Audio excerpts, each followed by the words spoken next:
মাত্ৰ 6 মাহতে কেনেকৈ অসমীয়াই পাহৰিব পাৰে জুবিন গাৰ্গক? নিৰ্বাচন পালেহি জুবিন গাৰ্গৰ ন্যায় কেতিয়া?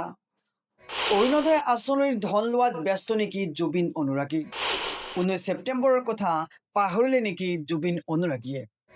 এক সময়ত সামাজিক মাধ্যমত জুবিন গাৰ্গৰ ন্যায় বিচাৰি জৰলা কেম্পেইন চলিছিল। অসমৰ মানুহৰ হৃদয়ত গভীৰ ঠাই দখল কৰি থকা এজন শিল্পী, এজন কণ্ঠদাতা, এজন অনুভূতি, সেইজনে হৈছে জুবিন গাৰ্গ।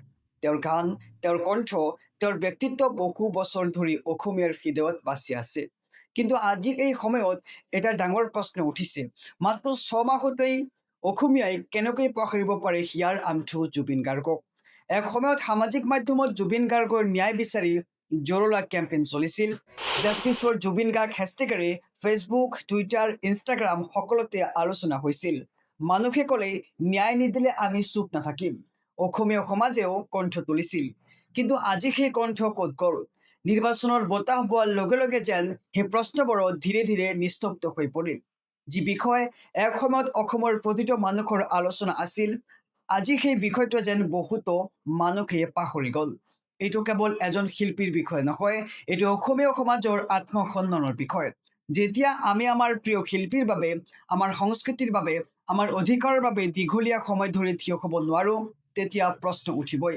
কিছুমানে কয় সময় পাৰ হৈ যায়, মানুহে নতুন বিষয় লৈ ব্যস্ত হৈ পৰে। কিন্তু প্ৰশ্নটো হ'ল, ন্যায়ৰ দাবী কি সময়ৰ সৈতে শেষ হৈ যাব লাগে? যদি কোনোবাই সঁচাকৈয়ে জুবিন গাৰ্গক ভাল পায়, তেওঁৰ সংগীতক ভাল পায়, তেন্তে সেই মানুহে ন্যায়ৰ প্ৰশ্নটো পাহৰিব পাৰে নেকি? আজিও অসমৰ বহু মানুহৰ মনত এই প্ৰশ্ন জীয়াই আছে। কিন্তু সামাজিক মাধ্যমত সেই শব্দটো আগৰ দৰে শুনা নাযায়। সম্ভৱতঃ আজিৰ সময়ত আমি সকলোৱে অলপ থমকি চিন্তা কৰা উচিত। আমি সঁচাকৈয়ে পাহৰি গৈছোঁ নে কেৱল ব্যস্ততাৰ মাজত সেই বিষয়টো পিছলৈ ঠেলি দিছোঁ? কাৰণ ইতিহাসে সদায় এটা কথা মনত ৰাখে, যি সমাজে নিজৰ মানুহৰ বাবে থিয় নকয়, সেই সমাজে কেতিয়াও সঁচা ন্যায় লাভ কৰিব নোৱাৰে। সেয়েহে প্ৰশ্নটো এতিয়াও আছে, মাত্ৰ 6 মাহতে কেনেকৈ অসমীয়াই পাহৰিব পাৰে জুবিন গাৰ্গক? News desk report, news trending Assam.